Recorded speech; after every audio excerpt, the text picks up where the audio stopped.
औज़ुबिल्लाहिमिनश्शैतानिर्रजीम बिस्मिल्लाहिर्रहमानिर्रहीम। शुरू अल्लाह के नाम से जो रहमान रहीम करीम खालिक मालिक राज़िक वाहदहु ला शरीक है और उसका कोई सानी नहीं।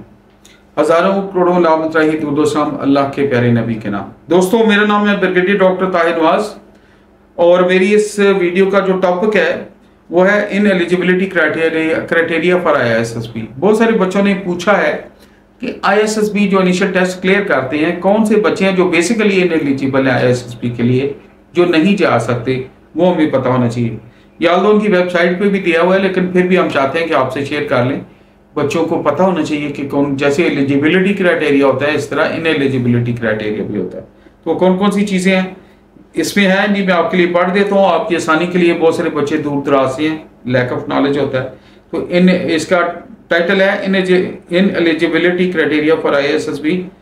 Candidate is ineligible if he और she is permanently declared unfit by appeal medical board. जो मेडिकली परमानेंट अनफिट है, जो अपील मेडिकल बोर्ड ने भी अनफिट डिक्लेयर किया है, वो इन एलिजिबल है। IISSB के लिए वो नहीं है। दूसरा, tested with in 4 months 120 days gap of previous appearance for not recommended. यानी पिछली IISSB से अगर आप नॉट रिकमेंड हुए हैं और 4 महीने लेस देन 120 डेज है, तो आप उस नेक्स्ट 120 डेज से पहले अपीयर नहीं हो सकते, आप इन एलिजिबल हैं। अगर कहीं मिस हो जाए, आप पहले जा रहे हैं, तो आपको बता देना चाहिए। ये जिम्मेदारी कैंडिडेट्स पे आती है। IISSB में नॉट रिकमेंड होने के बाद 4 महीने से पहले आप अपीयर नहीं हो सकते दोबारा। अगला है test within 1 year validity period as validity of IISSB GHQ air headquarter selection board stand for 1 year। तो IISSB की जो वैलिडिटी है, जो लास्ट टाइम एक दफ़ा IISSB से रिकमेंड हो गया है, वो 1 साल के लिए उसकी वैलिडिटी है, वो रिकमेंडेड रहता है। तो आप उसके बेसिस पे अप्लाई कर सकते हैं दूसरी जगह। अगला है विथड्रॉन फ्रॉम एनी अकेडमी। किसी भी एकेडमी से, ट्रेनिंग एकेडमी से, पाकिस्तान एयरफोर्स की, नेवी की, आर्मी की, PMA ककूल से या ट्रेनिंग इंस्टीट्यूशन से, आर्मड फोर्सेस से, जहां वो विड्रॉ हुआ है, वो IISSB के लिए दोबारा अपीयर नहीं हो सकता।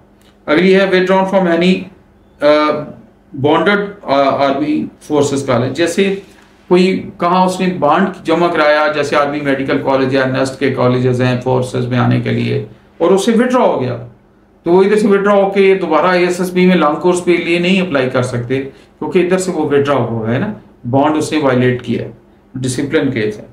अगला है dismissed, removed, debarred from government service. जो गवर्नमेंट सर्विस से डिसमिस हुआ और रिमूव हुआ हो, जो on the disciplinary grounds or corrected grounds, वो भी IISSB के लिए नहीं वैलिड।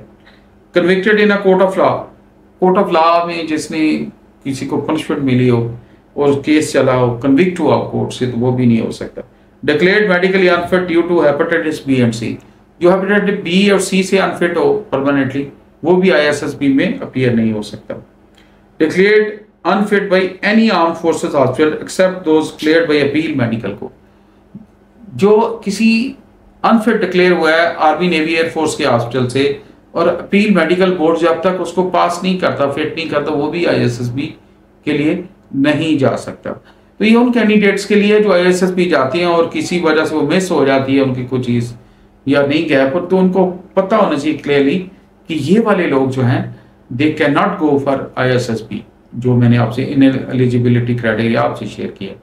तो बेस्ट ऑफ लक। अल्लाह ताला आपको जिंदगी के हर मैदान में कामयाबी दे। पाकिस्तान के लिए, अपने पेरेंट्स के लिए, कम्युनिटी के लिए सदका जारिया बनाए और ज़्यादा से ज़्यादा परफॉर्म करने की हिम्मत तौफीक दे। Best of luck, all the best.